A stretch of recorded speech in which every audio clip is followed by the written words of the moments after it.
Welcome. In front of me is a Huawei Nova Y70, and today I'll go over unboxing along with a quick overview of this phone. So let's get straight to it. Let's unpack it. Now this is a relatively budget device coming at around 200 US dollars, give or take, maybe like 10 bucks. And right now, as of filming this, this phone I think was released not too long ago, and on what I guess compares to something like an Amazon or eBay for Poland, which is Allegro, you can get this device with also the watch for the same price, which they're pairing it up with the Huawei Band 7. So honestly, it's not a bad deal considering the band itself is valued at around like $50 to $60. So honestly, good deal here. But anyway, let's just get straight to it. It's a little bit like kind of dirty, has smudges and stuff. Well, first time I seen that on a phone that is completely brand new. But yeah, anyway, we don't actually have a case, which is surprising. Usually phones like that come with the case. Even the Y90, one that I got right here, just a little bit of a better version of this, came with a case, but this one did not. Then we got a super crappy charger by the looks of it, which is basically as good as I think Samsung includes. Oh shit, they don't even include chargers anymore.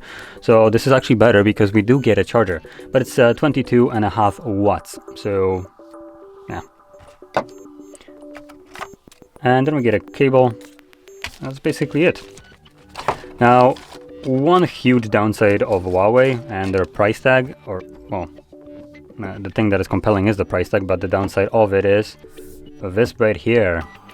So because this is Huawei, we don't get any kind of Play services on here. So if you need to use anything like Google Maps, Gmail, Play Store, or stuff like that, you're completely out of luck, and you will need to rely either on App Gallery, which is basically the Play Store of Huawei, or Phone Clone, which is a roundabout way of solving a problem that shouldn't even exist, which is basically what it allows you to do. If you have a different phone that actually runs Google Play services, you can download whatever app you want from the Play Store there.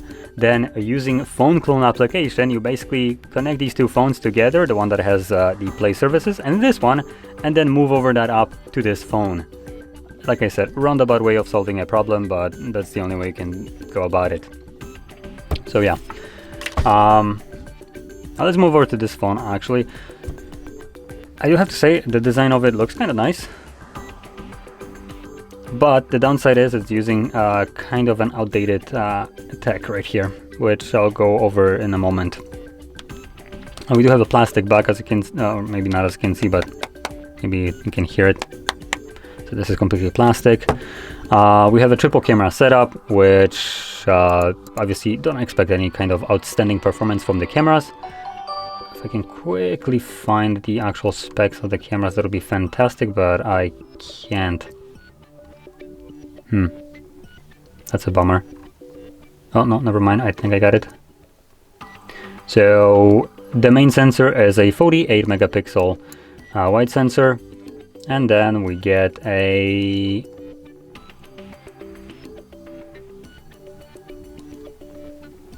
then we get a 5 megapixel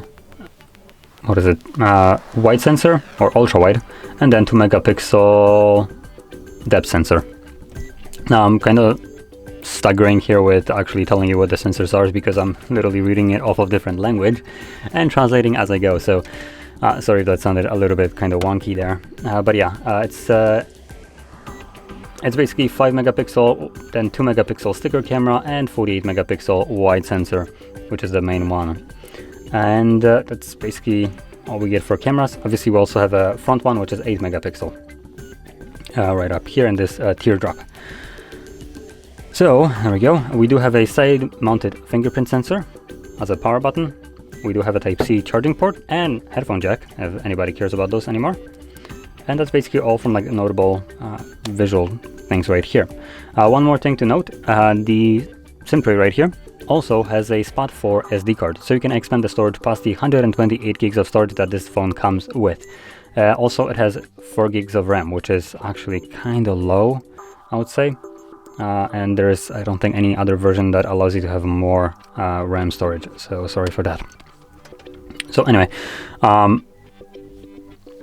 continuing with this, the display right here is a, let's actually quickly find it. Oh boy, this site is so unintuitive.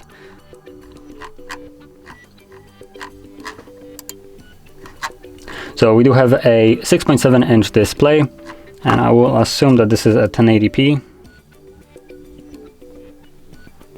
Looks like 1080p display, which I guess could be logical considering the other phone also is 1080p. Though obviously it doesn't have any kind of like high refresh rate or anything like that, so if you expect this, sorry.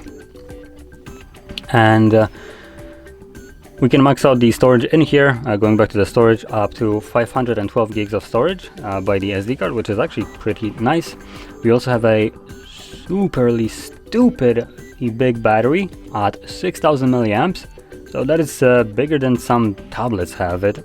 So yeah, this phone battery should actually last you quite a decent time. Now the only shame is that the charging speed won't be as good as on other devices with this 22-watt charger.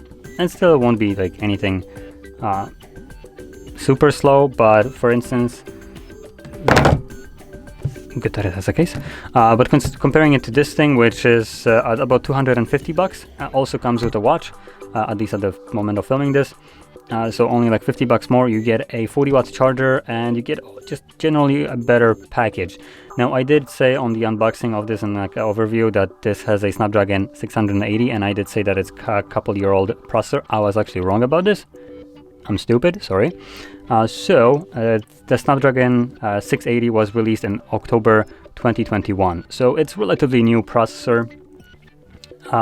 It's not like the high top of any like Snapdragons, but it's still gonna be performing relatively decent compared to this, which this I did actually went out on Huawei and checked it. It's running a Helio G35, which is a 2-year processor at this point, released at mid of 2020. So, and obviously it wasn't like super powerful processor back then, so we do get a fairly crappy performance right here from the phone. Obviously you can expect from such a hardware. So anyway, with that being said, it will run like a phone that probably was released a couple of years ago, so you might want to, if you don't really care for warranty or stuff like that, you might want to look into used phones or just a generally different phone, even though this one does come at a compelling price considering it has warranty, and it will still run relatively, I guess, to the point that you can still use it. So price isn't necessarily the problem here, because it is priced at this point compared to some other Huawei devices in a competitive manner. The reason why I say competitive is because if you look at like their Mate or P lineup, the newest ones, they went completely bonkers with the price for a phone that isn't running any Play services, which is what a lot of people rely on. And if you're the kind of person that relies on Play services, you most likely not even gonna look at this phone twice. Gonna look at it, no Play services, and just completely disregard it, which is completely fine. A lot of people will be that way. I would be this way, so I understand it. But for people that don't really care about the Play services, this is actually a fairly okay product. Though, if you can, I would probably recommend going for the Y90 instead of the 70. It is a upgrade of this phone in every way, and you don't need to pay that much more. So I would consider this phone to be a much better deal comparing it to this one. And primary upgrade I would say here is straight up in the display and performance of the phone. We do have a also IPS LCD display with 1080p resolution, but it's running 90 Hz refresh rate, and the bezels right here, ooh, they're so crispy. Like, look at this. This phone is almost bezel-less. It looks really nice. So these are super super thin bezels right here, which adds to the appeal of this phone in my opinion. And other than that, it's, like I said, almost upgrade to this one in every other way, apart from battery, which is 1000 mAh less. So this one has only 5000 only. It's still 5000 is a huge battery, so it still has an outstanding battery life here. And it has more RAM, 6 or 8 gigs. You have two options, and we don't have a expandable storage in this phone.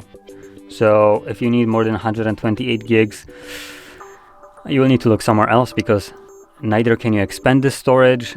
You cannot also get a bigger storage from start. 128 is the only option of storage you get with this Y90. So there we go. But like I said, it will be an upgrade to this phone in every way. So I would probably, if you can, recommend going for this one if you're thinking about picking up this particular brand, let's call it this way, because other than that, software wise, they're the exact same phone in terms of running the I was gonna say Android, but it's running a Harmony OS, which I think it's still running on Android in a way.